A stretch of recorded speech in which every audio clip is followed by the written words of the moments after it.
Ashoka TV ప్రేక్షకులకు నమస్తే. అయితే ప్రపంచవ్యాప్తంగా ఒక సమస్య వచ్చి పడింది. ఆ సమస్య వెనకాల ఏంటి, అసలు ముందేంది, దీన్ని అరుచుకుందాం. మన దగ్గర భిక్షపతి సార్ ఉన్నారు, కరెంట్ అఫైర్స్ ఇట్లాంటివన్నీ మస్తు చూసిర్రు సార్. ఏంటి దీని వెనకాల ఏంది, అసలు ఏంది ఏంది ఏంటి ఈ సమస్య ఏంటంటే ఇజ్రాయెల్పై విరుచుకుపడ్డ ఇరాన్. అసలు ఇరాన్ ఎందుకు వచ్చింది? మొన్నటిదాకా ఇజ్రాయెల్ పాలస్తీనాకు ఈ గాజా విషయంలో, గాజా స్ట్రిప్, జెరూసలేం దీని మీద లొల్లి ఉంటుంది. ఇప్పుడు వీళ్ళిద్దరు కొట్లాడితే, గతంలో పాలస్తీనా ఇజ్రాయెల్ కొట్లాడితే, ఇప్పుడు మధ్యలో ఇరాన్ దూరింది. ఎందుకు దూరింది?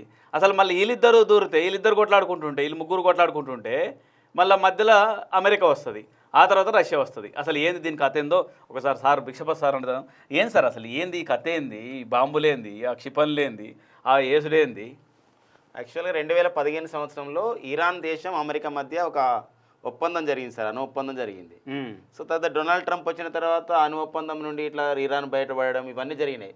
తర్వాత క్రమంలో మొన్న రీసెంట్గా అక్టోబర్ 2023లో మనకు పాలస్తీనాకు చెందినటువంటి హమాస్ సంస్థ ఇజ్రాయెల్ పైన దాడి జరిపింది. ఆపరేషన్ ఆల్-అక్సా ఫ్లడ్ లేదా ఆపరేషన్ ఆల్-అక్సా స్టామ్ అనే పేరుతో విరుచుకుపడితే ఇజ్రాయెల్ దేశానికి చెందిన సుమారు ఒక 1300 మంది పౌరులు చనిపోవడం జరిగింది ఈ పాలస్తీనాకు చెందినటువంటి హమాస్ సంస్థ చేసినటువంటి దాడిలో.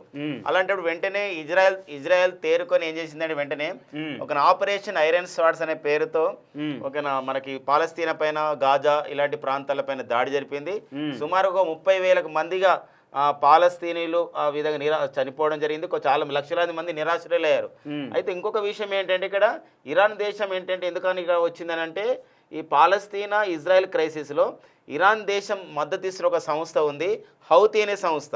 ఈ హౌతీ అనే సంస్థ ఇజ్రాయెల్ పైన దాడి జరుపుతుంది. యెమెన్ దేశానికి చెందిన సంస్థ హౌతీ. ఈ హౌతీ సంస్థకి ఇరాన్ దేశానికి అంటే యెమెన్ దేశాలు, ఇరాన్ దేశాలు ఇవన్నీ కూడా సో కోఆర్డినేషన్ ఉంటుంది కాబట్టి యెమెన్ దేశానికి చెందిన హౌతీ సంస్థకి నిధులు సమకూరుస్తూ, ఆయుధాలు సమకూరుస్తూ ఇరాన్ దేశం ఏం చేసిందంటే ఇప్పుడు ఆ హౌతీ సంస్థకి సపోర్ట్ చేస్తూ ఇజ్రాయెల్ పైన ఉసుగొలిపింది. కాబట్టి ఈ విషయం తెలుసుకున్నటువంటి ఇజ్రాయెల్ ఏం చేసిందంటే, సో మనకి గతంలో ఒకసారి ఏంటంటే ఇస్లామిక్ రివల్యూషనరీ గాడ్ కాప్స్ అని చెప్పేసి ఒక సంస్థ ఉంది ఇరాన్ మద్దతు ఇవ్వడానికి కూడా కారణం ఉందన్నమాట. అంటే ఈ పాలస్తీనాకు గతంలో ఇరాన్ దేశానికి చెందినటువంటి ఇస్లామిక్ రివల్యూషనరీ ఒక గాడ్ కాప్స్ అంటాం, దానికి చీఫ్ అయినటువంటి అయతుల్లా ఆలీ ఖమేని చంపేయడం జరిగిందనమాట ఇజ్రాయెల్ దళాలు. అది కూడా ఒక కన్నేర్ అనమాట ఇరాన్కి.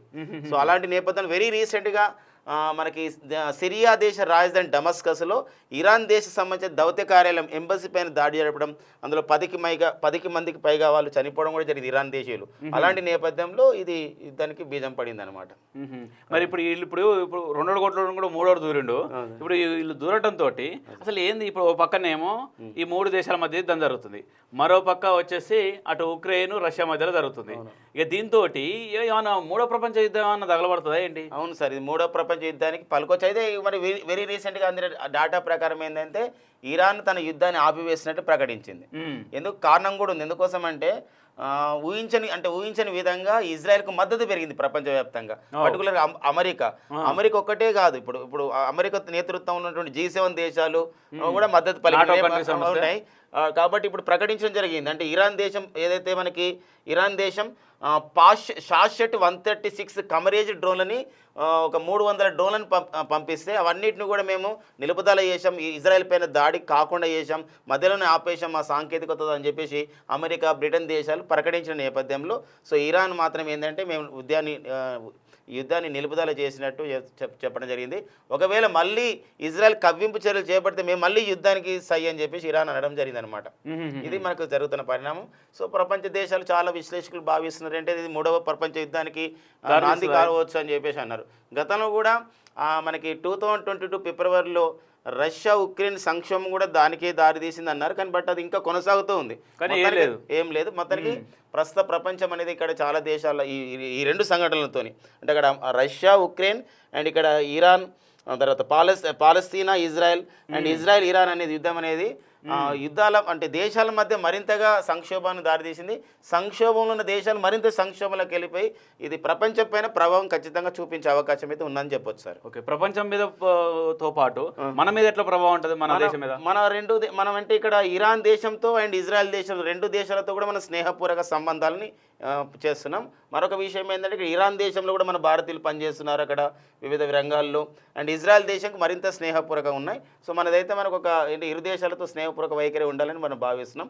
అందుకోసమే అక్కడ ఏదైతే మనం ఇప్పుడు ఏరోప్లేన్స్ ఉన్నాయో విమానాలు ఉన్నాయో వాటిని మనం నిలుపుదల చేయడం జరిగింది.